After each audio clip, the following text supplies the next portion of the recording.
everyone.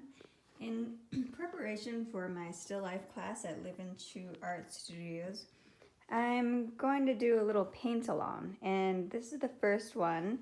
I'm not sure how it's going to go, but it's all an experiment.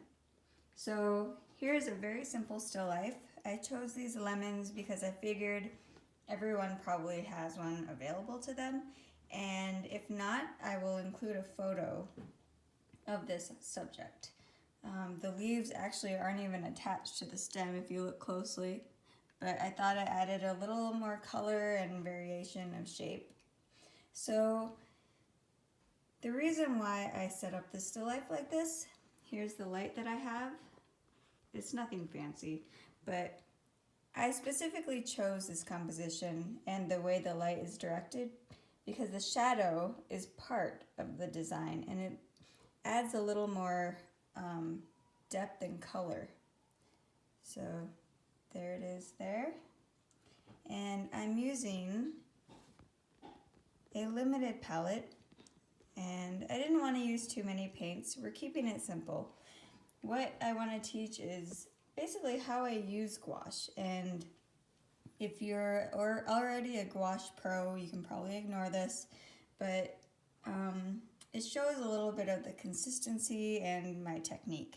So here I have a bunch of Winsor Newton colors, a Cadmium-Free Lemon, Cadmium Free Yellow Deep, Quinacridone Magenta, Ultramarine Blue, and Phthalo Blue. These two are a little more expensive. They are a new product, basically because cadmiums are full of heavy metals and aren't very healthy to have or to put into your water system.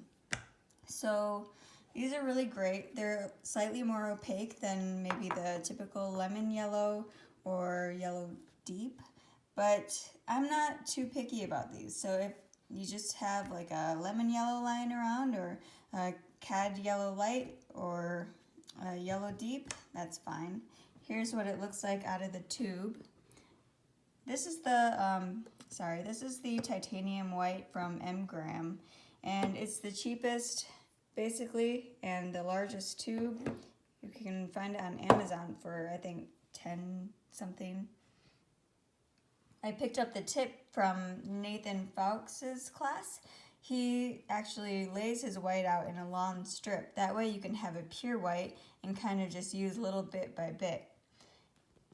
My palette is a Mugello watercolor palette, and these are also pretty cheap online. The reason why it has all these like colors on there is because I used acrylic gouache, and if you know me, you know that I'm not a fan of acrylic gouache because it's basically acrylics in my opinion. So it kind of ruins my palette, but it's still usable. So here's the Cadmium Free Lemon. This is the Cadmium Free Yellow Deep, which is more like an orange, honestly. And the Quinacridone Magenta. And then this is the Ultramarine Blue, and then the Phthalo Blue. So with these colors, I should be able to get everything that I want. Now, here are my brushes that I use, and I probably would even limit it to 2 brushes, but just to be safe, here's 4. This is a 3/4 inch flat. This is watercolor, the Aqua Elite. This is a 1/2 inch flat, also a watercolor brush, and a 1/4 inch flat, and then a liner. I like the Kolinsky hair liners. They're very expensive, but they last a really long time and they hold a lot of pigment. The reason why I like these flats, I really like the long-haired ones because there's a little more flexibility, but you can get pretty much any stroke with a flat, so I highly recommend them. And I mostly use watercolor brushes because I like having it be a little bit more soft and flexible. This is a Color Erase non-photo blue pencil. It's not required, but I like to do my sketches with this because it's easy to go over and you won't see it as much. but it's a very hard pencil, and a lot of people might not like it. So definitely try one out before you buy a box. And then I have a water jar and a spray bottle. Definitely have one of these around, especially if you live in a dry climate and find that your paints dry up really fast. So I just spray it down pretty regularly. I want to keep it to a nice soft pancake batter consistency. And this is the paper that I'm using. It's a cold press 6x8 fluid watercolor paper. I normally use Arches cold press paper, but I like the smaller size for this subject. Generally, I try to pick a paper size that isn't too big for the subject. If I try to do something like a 12x16 of this, I don't know, I just don't think it would work out. And then, of course, paper towels. So that's what the setup is for now. Again, I'll include the image on my website or in the links. Otherwise, you can cut up a lemon yourself and set one up. And remember that the lighting is just above and to the left. It's a warm lighting too. So you want the shadow in that general direction. Anyway, let's get started. I'm really excited to do this with you all, and I'd love to see your results at the end. Thanks. All right, here we go. So I'm doing all the camera work myself, so I apologize for not being able to show the subject while painting, but I'm trying to get a little bit of my palette in here, and you can at least see the consistency that I'm using. So I usually use my hands as a viewfinder. I use this, everyone makes fun of me, because you can kind of like adjust the ratio to square or long, but it's not super accurate. A lot of people use these, which are also viewfinders, and you can change the ratio to however you need it to be.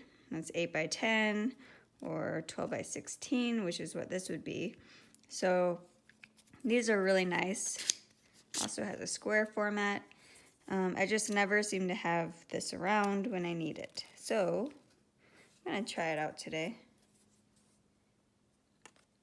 Actually, no, I'm just gonna use my hands. So what I usually do is look for a center point, and then I work out from there. So right around the center point is actually where the two lemons meet. And I'm always looking at negative space to see how high up the lemon goes and how far in. So something like this. Keep your sketches pretty loose.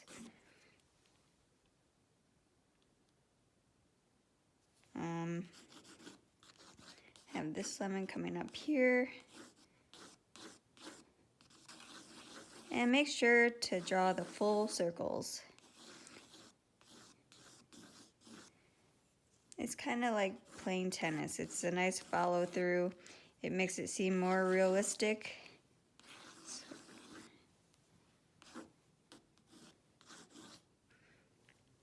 And let's see here. Have our leaves coming down like this. And by negative space, I'm talking about the space around the objects. So for example, it's pretty hard to see, but this area right here between the leaves, and you can also include the shadows if you want to compare everything to each other. And then I'm measuring the gap between the lemons and the leaves. That would be the negative space shape. And doing this really helps with your drawing overall. So there's the drawing, nothing fancy.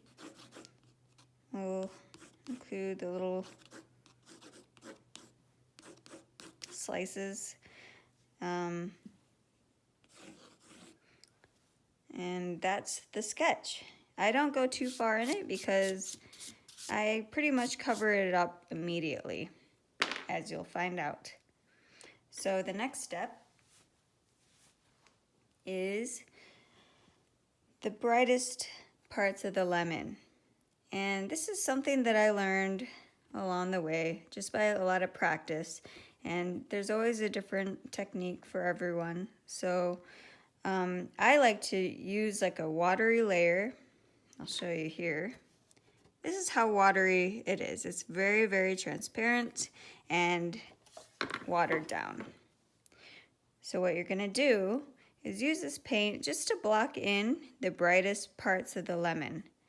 And these are the more saturated parts because the white of the paper coming through is actually gonna be the best tool that you have to make it stand out. So there we go. This part where the light's coming through the rind is the lightest, and then it falls into shadow here. If you want, you can still, it's very light, so you can still go over the whole thing if you want it to come through. The beauty of gouache is that it will kind of show through. And sometimes if I'm feeling crazy, I'll just continue this color into the leaves just to block it in and get the general shape. What you don't want to do is include this yellow into the shadow because I want the shadow to be cool and be separate. Another thing I didn't note earlier when setting it up is that there's a lot of natural light. So that's the reason why this blue shadow is actually showing up, because it's reflecting the light from the sky outside. So if you don't have this, that's okay. Just paint what you see. Your shadows might be a lot warmer. Still very, very watery. You can see it kind of blending in together. And if you're a little more adventurous, you can see the colors kind of bleeding together, which is a really nice effect, and it's something that I'm learning to control and keep around. I have a tendency to paint over everything, but we're all learning. It's a learning process. I'm adding a little bit of this Yellow Deep to my shadows of this lemon, because I'm noticing a little bit of the reflected light from the lemon, and it's a lot darker. And as you get closer to the lemon as well, you get a little more of the reflected light and a darker shadow. Working in another space, I'm gonna try a little bit of the greens. We're using some lemon yellow and some phthalo blue, a little bit of ultramarine. And then what I always do is I add a little bit of red or a little bit of orange to tone it down. That's the problem with greens, is that they tend to look very unnatural. And I'm gonna still using a watery base. You're going to experiment with your greens. So I find that phthalo blue and this lemon or yellow deep actually makes a really nice and convincing green. So we're not looking for perfect accuracy. And if you need to, pause the video if you want to catch up. But don't spend too much time on this. This is just to block it in.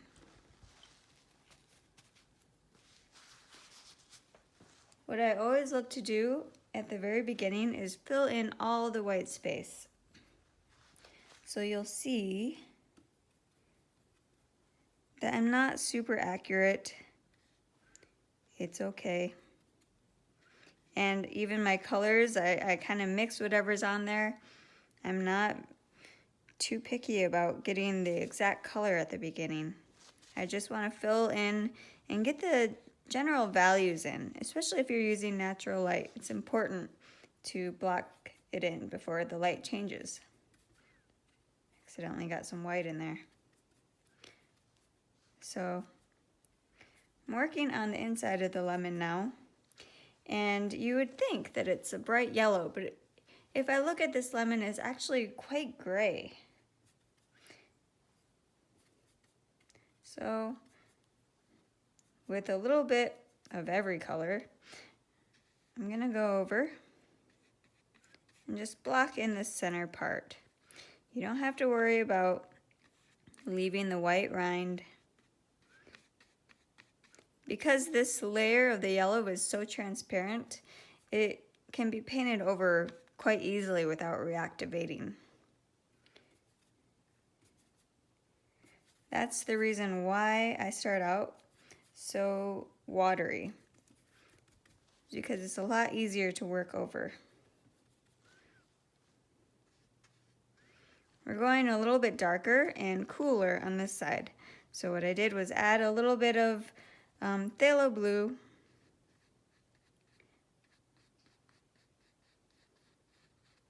and there we go. So when I'm painting, I'm always looking for where I'm seeing this color elsewhere. And this dark kind of grayish yellow can also be seen a little bit on the shadow side of the rind over here. It's a little more saturated and warm, so I will add a little bit of yellow and Yellow Deep. And then on this side, because it's closer to the light, it's a lot warmer. So using a more pure color,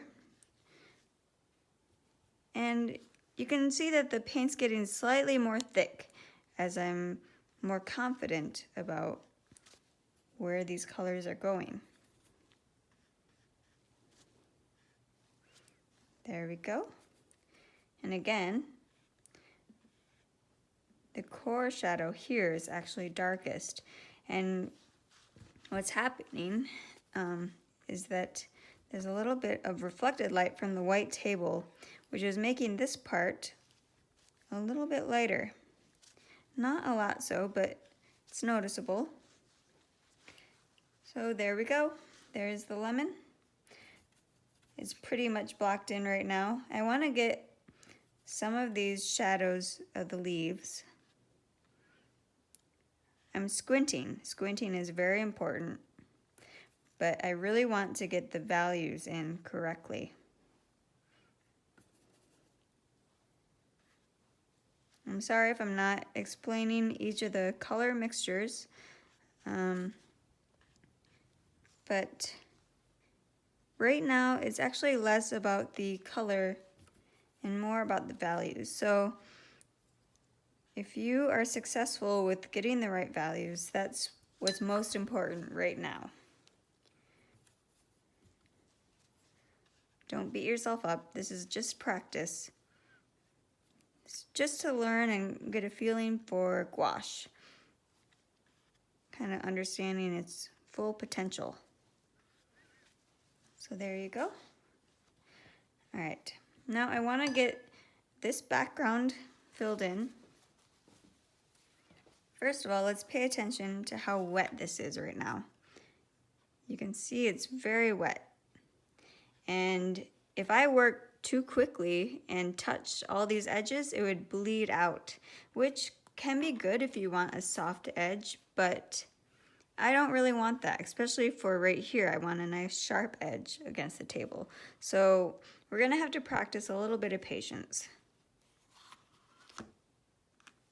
That's one of the most common beginner problems, is just not being patient and letting the paint dry enough. And I have to say that it's still a problem that I face. Since the paint is so watery, it easily wipes up with a towel. And I do this because I want my colors to be fairly clean. All right, especially because I'm working on the white background right now. I don't want a really muddy mixture. So using the larger brush, this is the 3/4 inch. You know, I'm betting that I'm still going to be too impatient and kind of work in there, but for the sake of time, it's not the end of the world if it happens. Still using it very watery. We're just going to go over the background, and this part is actually kind of a warm white. And here, you can use the negative shape like I was talking about earlier. And this really helps kind of solidify your drawing.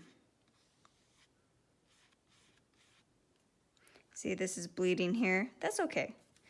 I don't mind because I'm going to be going over everything again anyway.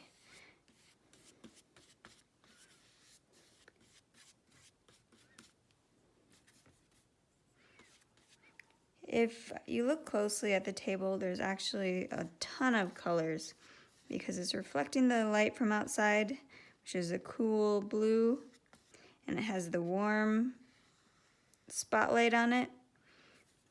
But I'm gonna keep it pretty simple for you all. We're just doing a warm white, and then as we get closer, if you squint, it's brighter back here, and it's gonna be darker and a little bit warmer in the foreground. So adding a little bit of this yellow deep and maybe a tiny, tiny speck of the blue. A little more. A little more ultramarine as well. And when it's wet like this, it'll actually fade and do these soft gradients. But it is a thing that you kind of figure out with more practice. Everything's all about practice.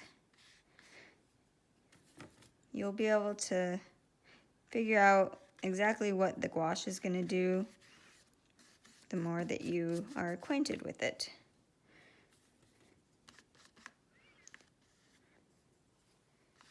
So as we go to the back, I'm adding a little more white because I want it to fade up there. Don't forget these little spots. It's very important. Sometimes if you leave them, the pure white is going to just stand out so much. So when I'm squinting, the brightest is the table, and then the rind is going to be the second brightest. But it's not quite as bright as you think. Let's move on to the smaller 1/4 inch brush. So look at this yellow. It's not white as you would expect the rind to be. And I'm going to add a little more white and just a thicker paint in general. Here you go. You can see the texture of the paint is a lot thicker, which is important. It's actually slightly cool too, so I'm adding a little more blue.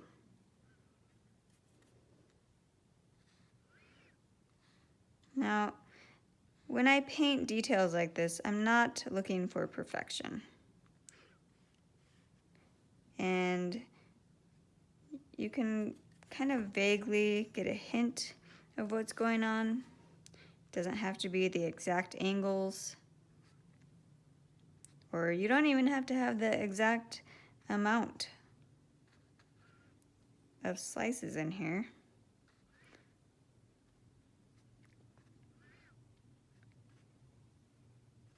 And I'm not carrying the line through because it doesn't show all the way through. You don't have to be so literal. Now let's add a little more of this cool color on this shadow side.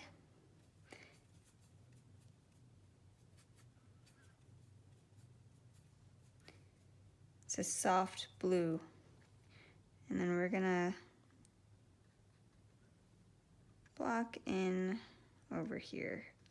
Again, we're just looking to cover up all the white. You might need to even darken it a little. I noticed that it's still pretty bright. Mixing some Ultramarine Blue with this Yellow Deep.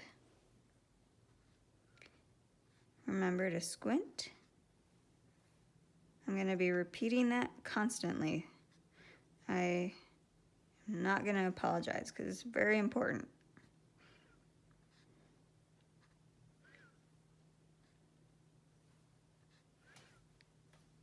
So there we go.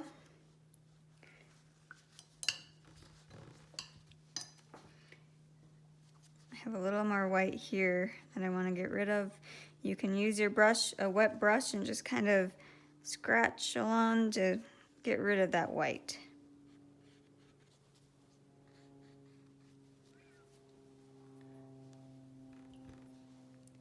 So we made a lot of progress so far. Now I'm thinking how to make the values even more pushed. So let's work on the inside of the fruit part. I'm mixing a little bit of this pale blue with some lemon yellow and some yellow deep. So it's more of a gray. And then towards the center, it's a little brighter. And as you get towards the edges, it's going to be darker. Let's mix in some of this Quinacridone Magenta and then a little bit of blue.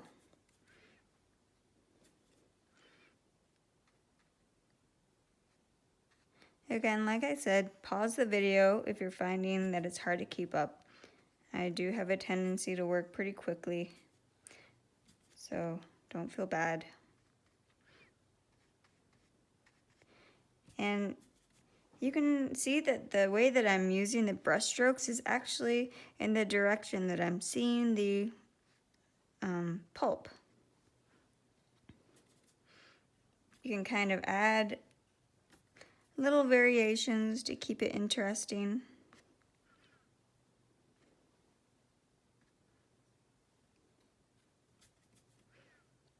They don't all have to be the same shade. And they aren't the same shade if you look closely.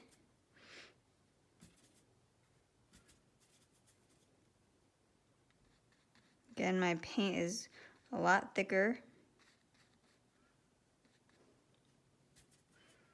There's a nice mix of lemon yellows and these darker grays.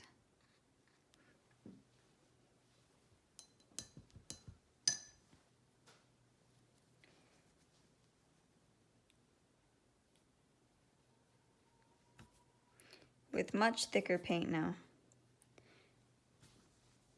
I'm almost using no water.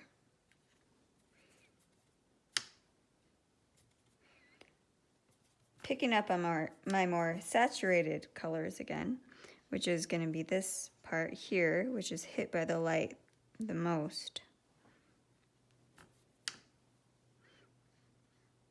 It smells super good.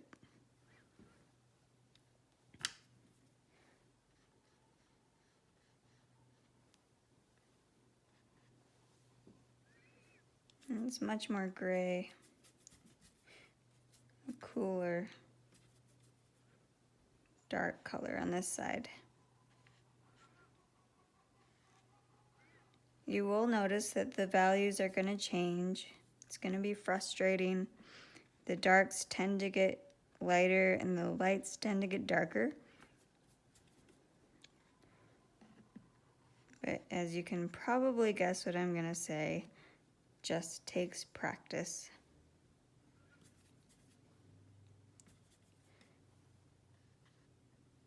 I didn't learn all of this overnight. I've done thousands, literally thousands of paintings. But hopefully, with my help, I can speed the process up a little for you. This part is also the darkest. And what you can do, if you've painted over it and you want to paint a darker color on top of it, let's lift up the paint a little. I'm using a wet brush wiping it off with a paper towel, and then lifting up the paint. And the reason I want to do this for the darker color is because if I went dark on top of it, it would actually reactivate this lighter color underneath it, and it wouldn't be as dark as I want. It would keep lightening up, which we could, it gets frustrating when it does that. So I'm actually removing some of the paint to paint on top.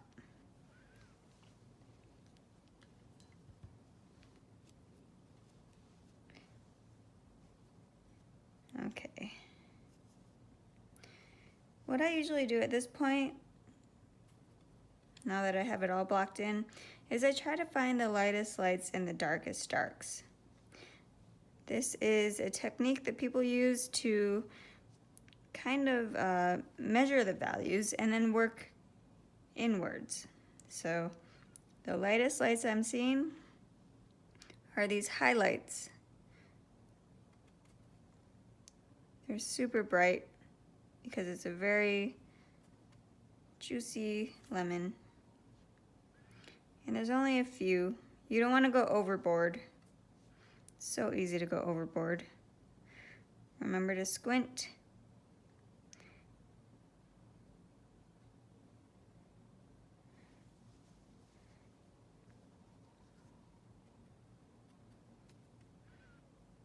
Let's also brighten up this rind a little bit.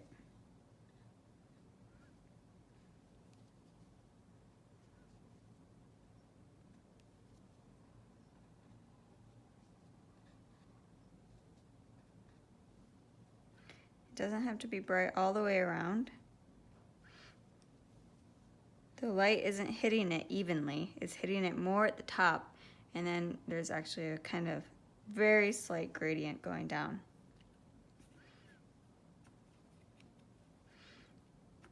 I want to re-emphasize these brighter parts.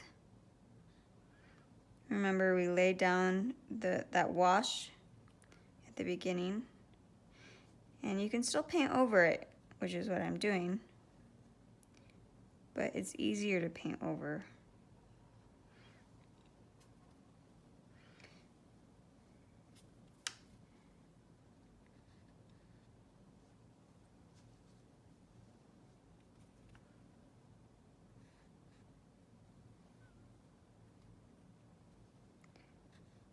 Go. Be a little messy. Doesn't need to be perfect. Keep squinting. Keep looking for where you can push the values. I'm gonna push this dark a little more.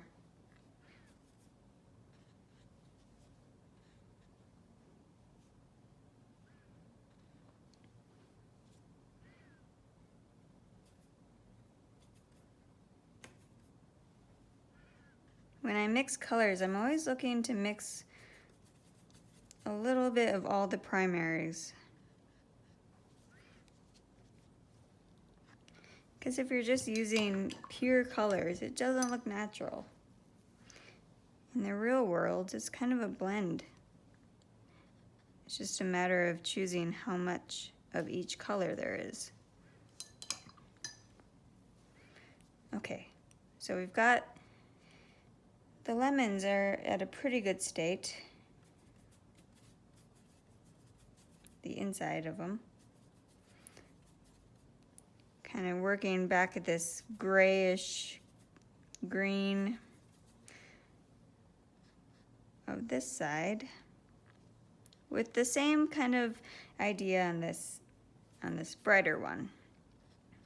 Kind of painting along with the pulp, mixing it up a little bit different per couple of strokes.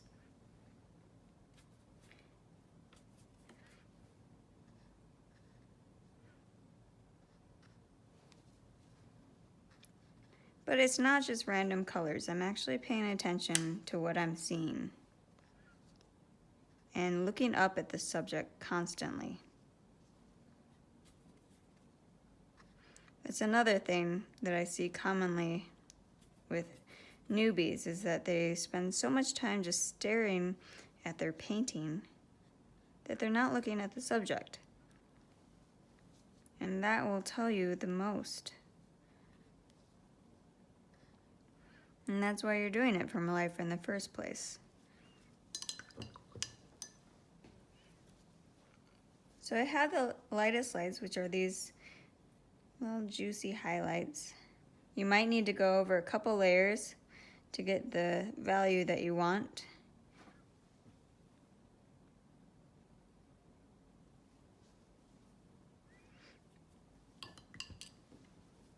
And then let's find the darkest darks. So again, mixing all the colors. Since we don't have a black, which I'm not against blacks, but I feel like just to start out, it's a little better to be without it until you can understand color a little better. I consider pre-mixed colors just to be shortcuts.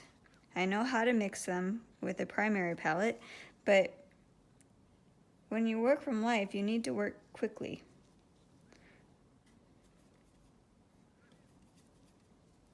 So this kind of avoids having to mix it all.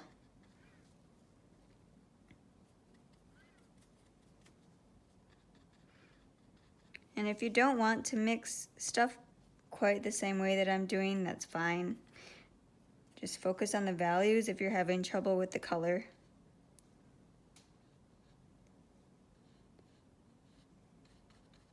I'm graying down this blue shadow.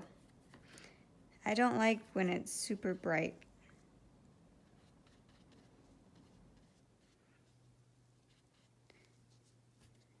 And then, as I said before, the shadow gets darker and warmer.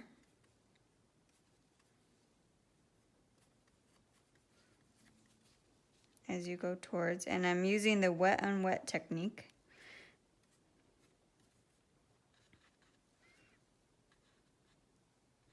But I want to maintain this dark contact shadow. And the contact shadow is where the lemon actually hits the ground, and it's going to be the darkest part of the shadow.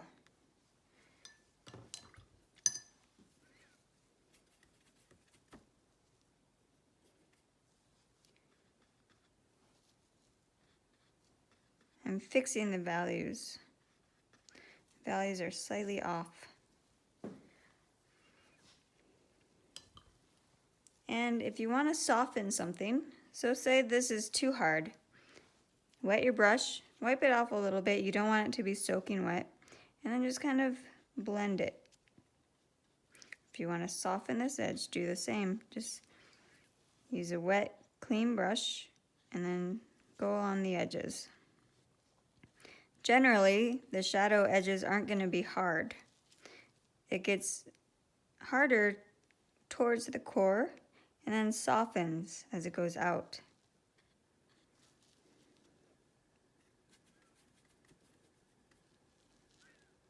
So let's darken this shadow a bit. A little bit of warmth. Again, looking at this negative shape around the leaves to help with the drawing. And this shadow isn't soft at all because it's right next to the leaves. And it is much darker.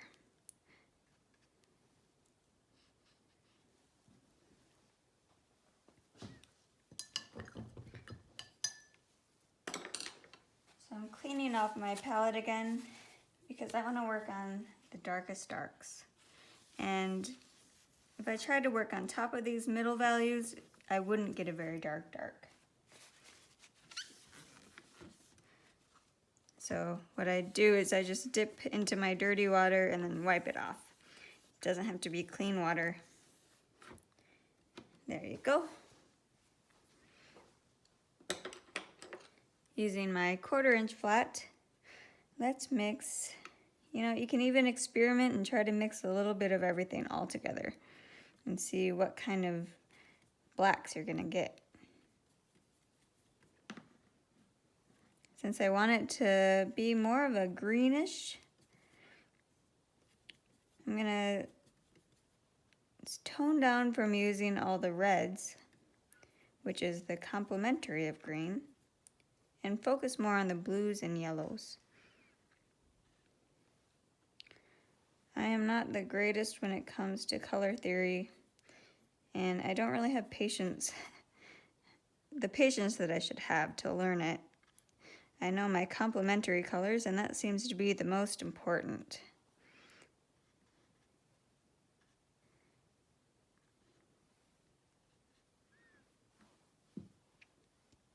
So we're darkening these spots.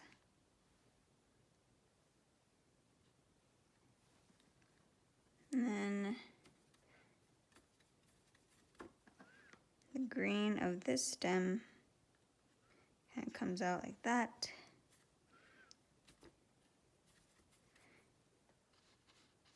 And the paint is much thicker at this point. Almost no water.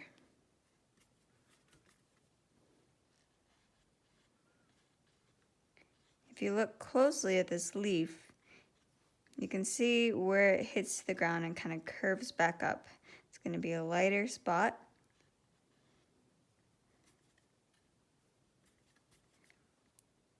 And focus on this part.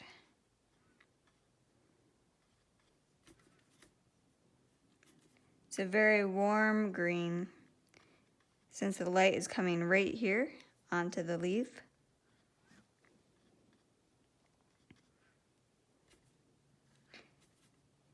Then it gets a little bit lighter and warmer right here where the light is hitting it.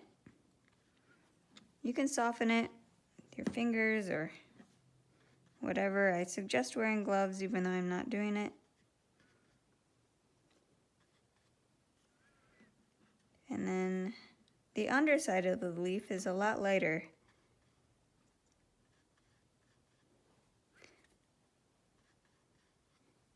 And I'll probably go in and sharpen up this contrast and this edge.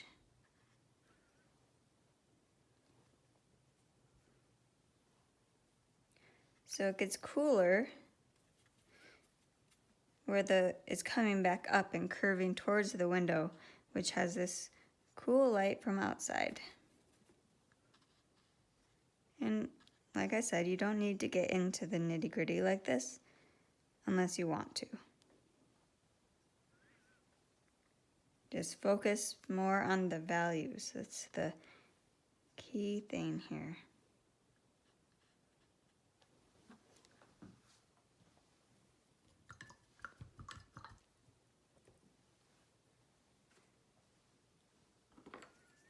So I find that small details can really make a huge difference. So I'm making a bit of a lighter color here with my liner brush since I'm nearing the end of the painting. And I'm gonna just go along the edge of this leaf, just slightly.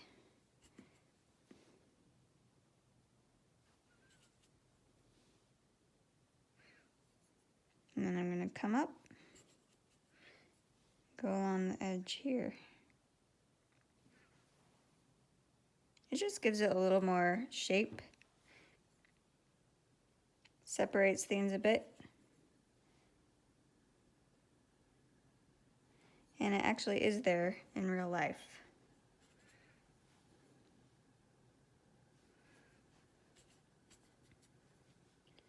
I also want to add a little bit of this line.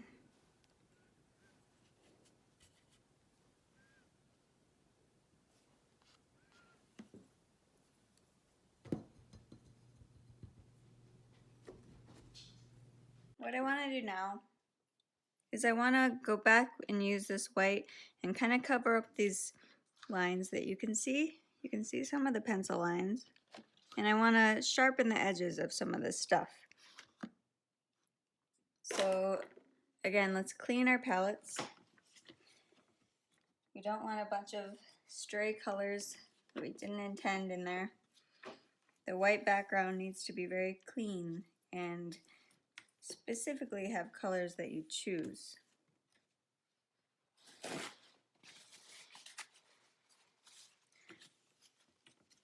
So hopefully your paint is pretty dry right now. There we go, clean palette. You can see how wet my painting is right now. There's still a lot of moisture, but for the most part it's drying pretty well, and I think it's ready. I can still sharpen up some of this stuff. If you have really wet spots, what you can do is you can kind of dab them with a paper towel very carefully, and it'll take up any extra moisture. You might need to go over it with some paint again, but for the most part, that's what it looks like. Going with our larger brush again, mixing up some of this white. Again, let's squint. Let's get our values correct. Add a little bit of warmth. A little bit of blue, a little bit of yellow. And I want to add more white. And then with much thicker paint. Let's look at how thick this paint is. It's much thicker. Woo. Sorry, I don't know where the camera is. We're gonna go all the way around the whole painting and use this thick paint to carve out these negative shapes. Really thick paint. Don't be shy. All you watercolorists out there, I know it's hard. It's hard to change old habits, but take full advantage of gouache and the opacity. I'm gonna let some of that yellow shine through.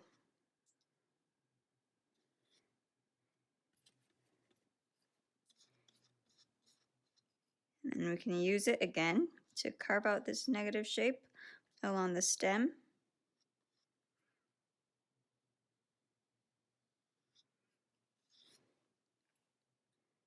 And use this to sharpen any fuzzy edges that you've had along the way.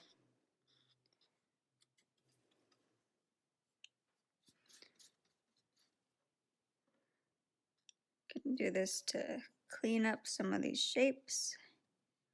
This is actually my favorite part. I love cutting things out like this. And then as I get closer, I'm gonna warm it up and darken it up a little bit like before. It doesn't look warmer or darker right now, but it will dry a darker color. So I'm pretty confident. And even though it looks the same right now, you have to be careful because it's not gonna be. So you might get some harder edges that you don't want.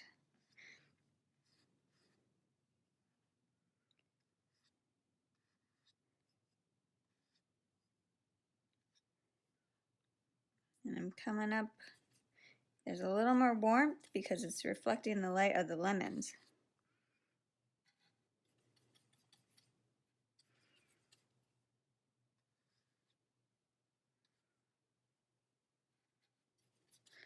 I've barely touched this magenta.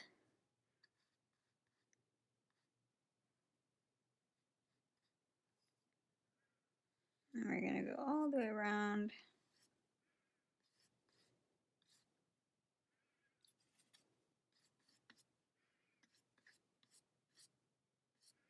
And let it fade out. So this warm color is actually slightly over here too. I don't know if it was always there and I wasn't paying attention, but I like it, so I'm going to include it.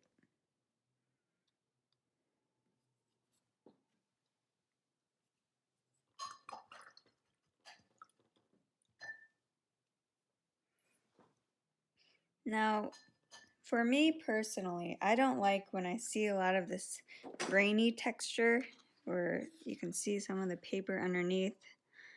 So I try to cover it. But if you like that, then leave it. For me though, I'm looking to cover it up. This magenta is super strong. I only used a little bit and it's very purple.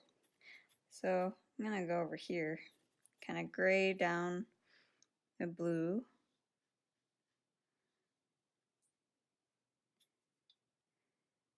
Add a little bit of this yellow deep, using a lot of this yellow deep for this painting. And then it gets a little more blue towards the edge.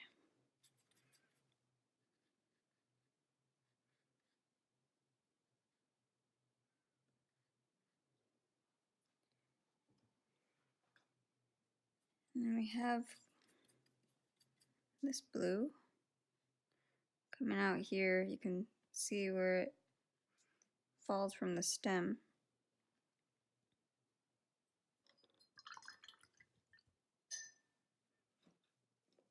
So we're almost done. Now it's really just the finishing touches.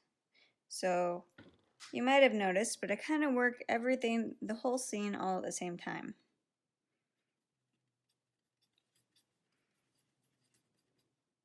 I like doing this because you can stop at any time and it's more likely to look like a finished painting versus if some people start like very detailed and kind of work outwards, the likeliness of an unfinished painting is pretty high.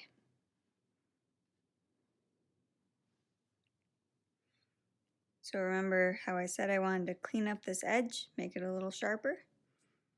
There we go. I'm squinting, looking for values that I want to push.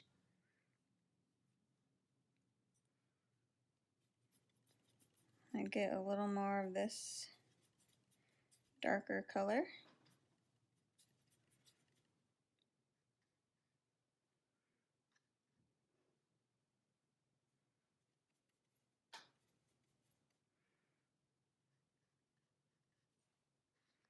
I'm going to soften these edges a bit.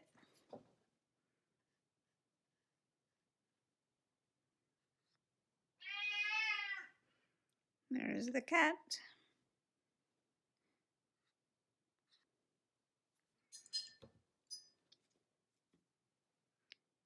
I don't want this line to be super apparent, so I'm kind of softening, like, remember wetting the brush and softening any sharp edges that I don't want. Sometimes I'll even go a third time around the background, but I think I'm pretty satisfied where it is right now. So what I'm doing is I'm looking for areas that I want to push. I want to get this saturated orangey yellow. Since this is a Meyer lemon, they tend to look a little more like an orange, a little more golden. Looking for where else I can apply the same color.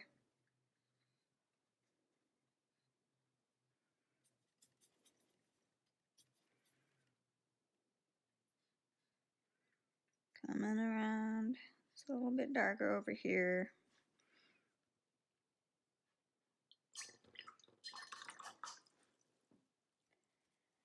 I really think it's important to understand why you're seeing the color that you're seeing and not just painting it. So that's another thing that you can do if you're, especially if you're painting this from life.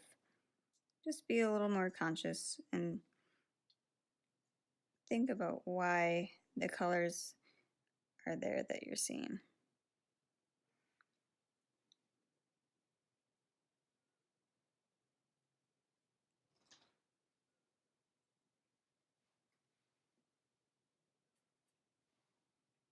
A little more brighter in the center.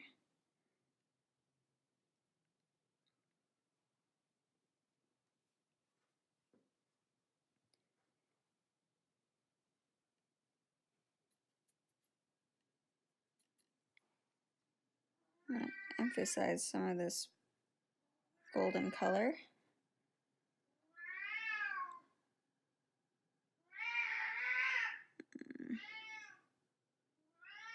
He's very loud, I know. Okay.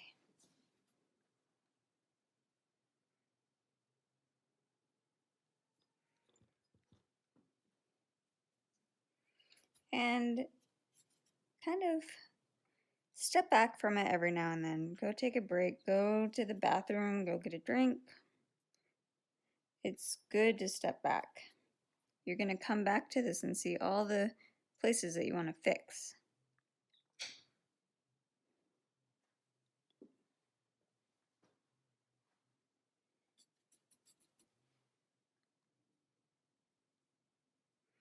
You're going to see areas that stand out to you that shouldn't be standing out.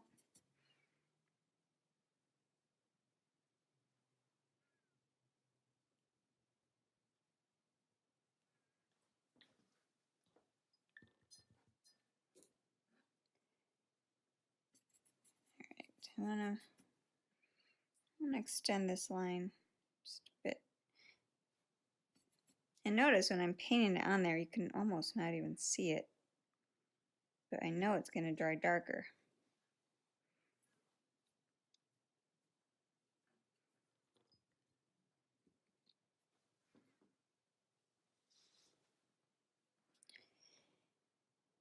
What I'm going to do now is push some of these darks. The values within this area are all, it's pretty mild, but there are some darker places.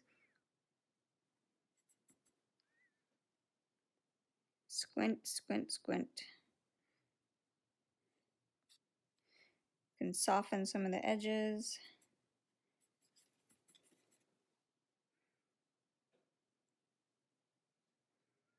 And by making this a little bit darker and pushing the value, it's actually going to make these highlights stand out more. So if you have your highlights in there and you're like wondering why they're not standing out, it's probably because you need to make things around it darker. It's all relative.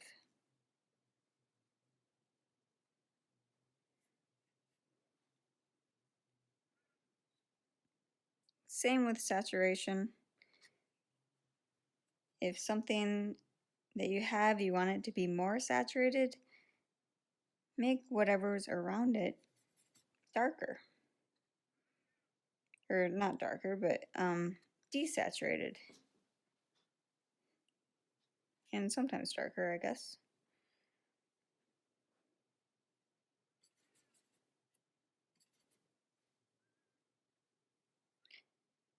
So I'm darkening up stuff over here.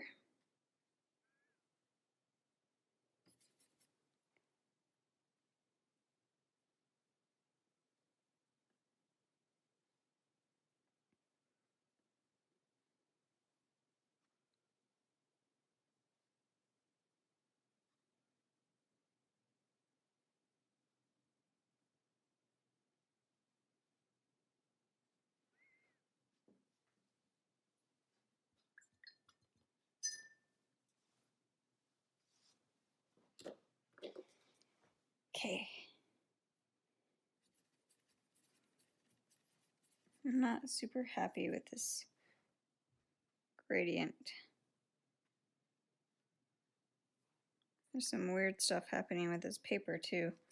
It's kind of old paper. I don't know if paper expires. It's probably a dumb question, but it's not quite absorbing the way that I'm used to. It might just be because I'm used to arches, which is more of an absorbent paper.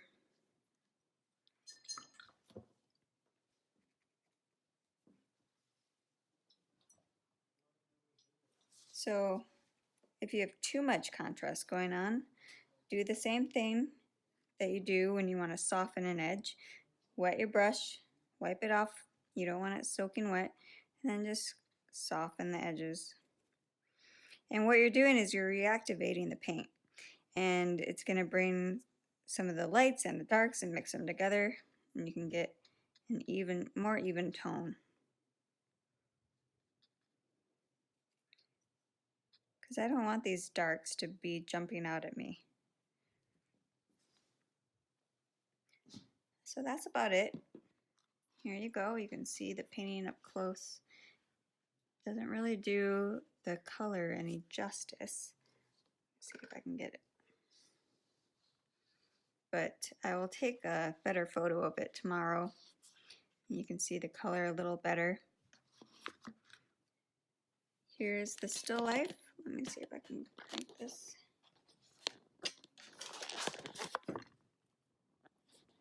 There you go.